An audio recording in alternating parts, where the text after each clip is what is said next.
ये जो चिन्ह लगा रखा है इसको क्या कहते हैं? अभय मुद्रा कहते हैं। हर धर्म में ये चिन्ह आपको दिखाई देगा।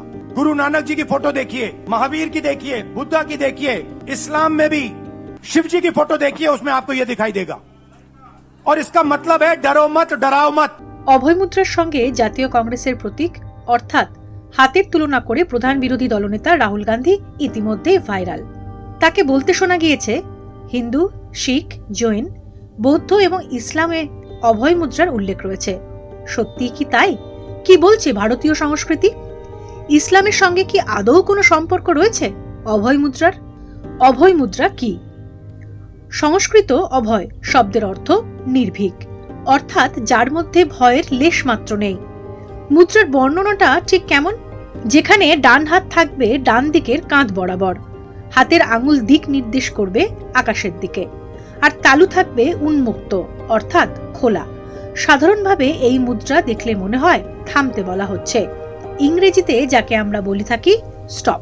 হিন্দু ধর্ম তো বটেই, দক্ষিণ এশিয়ায় প্রচলিত শিখ, জৈন এবং বৌদ্ধ ধর্মেও এই অভয় মুদ্রার নানাবিধ অর্থ রয়েছে। বৌদ্ধ ধর্মে যে 5টি মুদ্রার কথা উল্লেখ রয়েছে তার মধ্যে অন্যতম একটি হল অভয় মুদ্রা। ইউনেস্কোর ওয়ার্ল্ড হেরিটেজ সাইট কম্বোডিয়ার অঙ্কর জাতীয় জাদুঘরে বুদ্ধের যে ঐতিহাসিক ছবি রয়েছে সেখানেও রয়েছে অভয় মুদ্রার নিদর্শন। একবার নাকি বুদ্ধকে হত্যা করার উদ্দেশ্যে তার বোন দেবদত্তা একটি হাতি ছেড়ে দিয়েছিলেন। বুদ্ধ সে সময় অভয় মুদ্রা দেখিয়ে ভয়কে শুধু জয়ই করেননি, তাঁর ওই সাংকেতিক ভঙ্গিতেই নাকি শান্ত হয়েছিল উন্মত্ত হাতি। হিন্দু ধর্মেও রয়েছে এমন অনেক নিদর্শন। যা হচ্ছে ভয় পাবো না সেটাই অভয়, অর্থাৎ ভয়ের লেশ মাত্র না থাকাটাই অভয়। এর সঙ্গে যুক্ত হলো মুদ্রা। মুদ্রাটা যখন এলো তখন হচ্ছে মুদয়তি আর্দ্রয়তি ইতি মুদ্রা, অর্থাৎ যেটা শুধু ভয় না পাওয়া সাথে সাথে এবং তার আনন্দ হবে। ভারতীয় নাট্যশাস্ত্রে যে অভয় মুদ্রার উল্লেখ রয়েছে তা আসলে নটরাজ শিবেরই প্রতীক।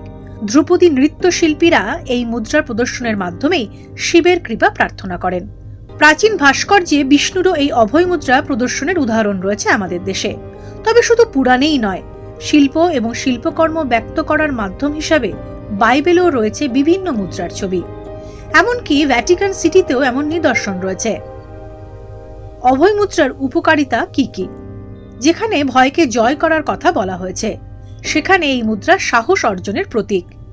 মনকে শান্ত করে, স্থির রাখে, মস্তিষ্ককে বিশ্রাম দেয়, স্নায়ুকে নিয়ন্ত্রণ করে শরীরে আনে প্রশান্তি, শরীর এবং মনে আধ্যাত্মিক শক্তি তৈরি করে।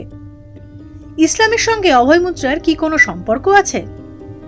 না, ইসলামের সঙ্গে অভয় মুদ্রার কোনো সম্পর্ক নেই। কোরআন কিংবা ইসলামীয় কোনো পুঁথিতেই অভয় মুদ্রার উল্লেখ নেই। গদ্দি নাসরিন দরগা আজমের শরীফের হাজি সৈয়দ সালমান চিস্তি বলেছেন, সংসদে রাহুল গান্ধী ইসলামে প্রার্থনার কথা বলতে গিয়ে যে অভয় মুদ্রার উল্লেখ করেছেন তার কোনো প্রমাণ পবিত্র ধর্মশাস্ত্রে নেই। কোনো প্রতীককে ইসলামের ভাবাদর্শের সঙ্গে মিলিয়ে দেওয়া ঠিক নয়। একই কথা বলছেন সৈয়দ নাসরুদ্দিন চিস্তিও। हिंदू धर्म के अंदर विभिन्न मुद्राओं का जिक्र है।